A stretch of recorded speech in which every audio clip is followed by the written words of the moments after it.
Did you know that 6.3 million people in America have a diagnosed phobia? You may say that's not that much, and you're right, but I bet everyone in this room probably has a fear. But we really only need to fear one thing.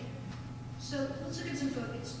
There is glossophobia, which is the fear of public speaking. There is necrophobia, the fear of death, and arachnophobia, the fear of spiders. These are the three most common fears in America. One of my favorite movies is called After Earth, and there's this one part of the movie where the son is scared. And his dad comes up to him and he says, danger is real, but fear is a choice. You see, our fears are a choice. We can choose to put them aside and focus on God, or we can choose to focus on our fears.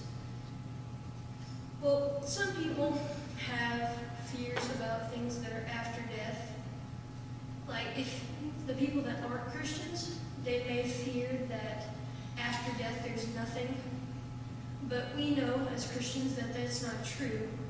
And we know that there's something after there, but we still have something that we may worry about. Because everybody sins, and nobody's perfect.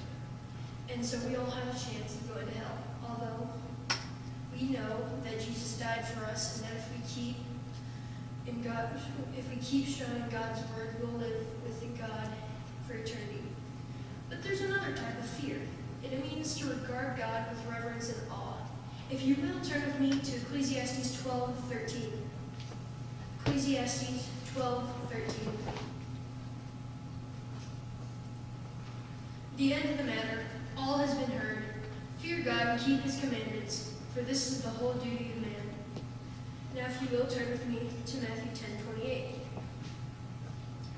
Again, Matthew 10:28. And do not fear those who kill the body but cannot kill the soul. Rather, fear him who can destroy both soul and body in hell.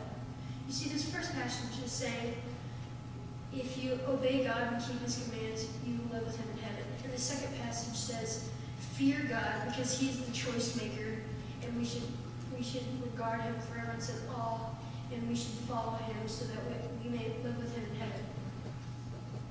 Now, if you will, turn with me to Matthew 14, starting verse 22.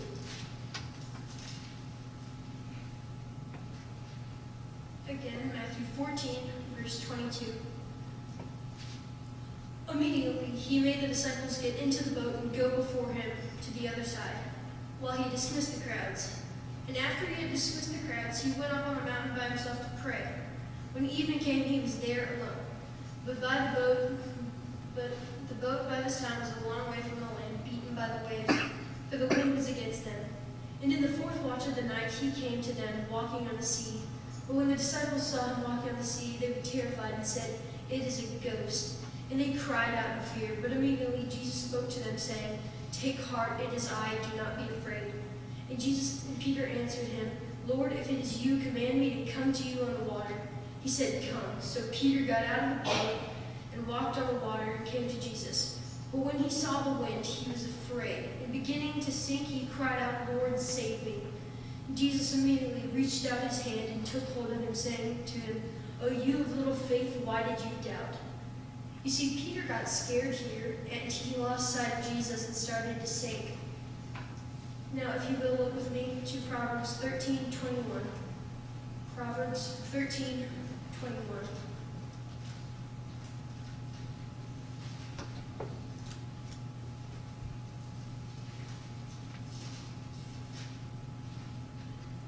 Disaster pursues sinners, but the righteous are rewarded with good. You see, disaster will follow us if we lose track of God and we start to follow our sin.